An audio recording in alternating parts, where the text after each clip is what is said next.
Sa tingin ko kung nakuha din po ang warrant of arrest ko noong April 30, pareho lang po ang intensyon ng NBI. Kami ay perwisyuhin at talagang ipakulong. Mantakin mo April 30 gabi and then May 1, holiday, then Sabado-Linggo. The intention was very clear. Talagang i-deny ang kalayaan ni Manong Jay at kung nakuha ako at hindi ako nakabalik sa Manila o nakabalik ako sa Manila earlier rather, pwedeng ako ay nakuha din sapagkat the same case kami. Ang malala pa, the NBI exploited, to my opinion. This is my opinion. They exploited yung nakalagay na not bailable. They could have verified to the court. Kasi the offense, unlawful publication or unlawful utterances, ay mukhang kwan lang, no? Secondary to, parang kahalintulad lang ito ng jaywalking. Alam ng NBI yun kasi may mga abogado sila. But why did they insist na iserve ang warrant na may not bailable? The intention of malicious purpose was there. Perwisyuhin, takutin, hindi lang si Manong Jay, kundi pati na ang iba pang nagko-komentaryo. So the court admitted openly ang judge na nagkamali siya. Doon hindi niya nakita ang word na not bailable. Pero the damage... Wala po siyang ganong apiso kagaya sa inyo. Sa tingin ko kung nakuha din po ang warrant of arrest ko noong April 30, pareho lang po ang intensyon ng NBI. Kami ay perwisyuhin at talagang ipakulong. Mantakin mo April 30 gabi and then May 1, holiday, then Sabado-Linggo. The intention was very clear.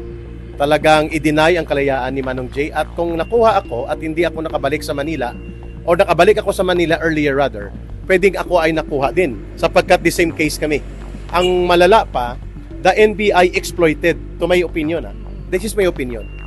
They exploited yung nakalagay na not bailable. They could have verified to the court. Kasi the offense, unlawful publication or unlawful utterances, ay mukhang kwan lang, no? Secondary to, parang kahalintulad lang ito ng jaywalking. Alam ng NBI yun kasi may mga abogado sila. But why did they insist na iserve ang warrant na may not bailable? The intention of malicious purpose was there. Perwisyuhin, takutin, hindi lang si Manong Jay, kundi pati na ang iba pang nagko-komentaryo. So the court admitted openly ang judge na nagkamali siya. Doon hindi niya nakita ang word na not bailable. Pero the damage has been done to Manong Jay. And natsambahan lang na si Ka Eric wala dito sa Metro Manila nung mangyari ito. Kaya maaga pa kanina, I attended the court through the clerk of court and verified. Yun nga, nagpiyansa na ako. So, yung arraignment niyo, kailan ulit? March 8 po in the morning. Sir, ano po yung basihan ng reklamo ng NBI laban sa inyo po?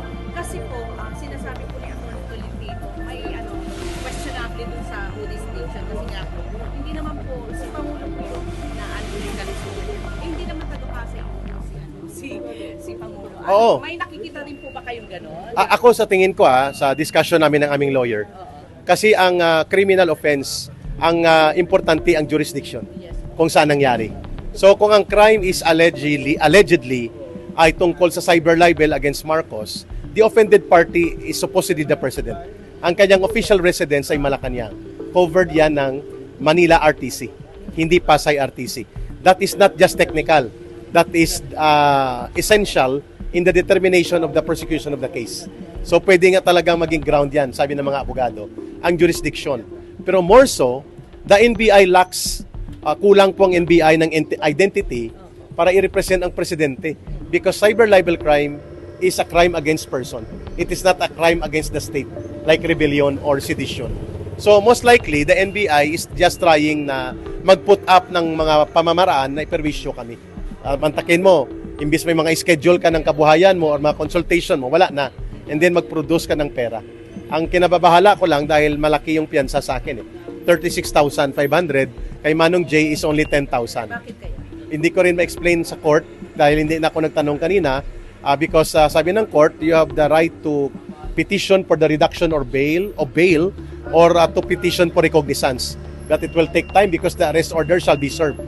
So hindi na po ako nag-question, later na lang. Pero may plano din po ba kayo na mag-file ng motion to dismiss? Same po kay Jason. Most likely, yun din po ang legal approach ni Atty. Mark Tolentino as we conferred this morning.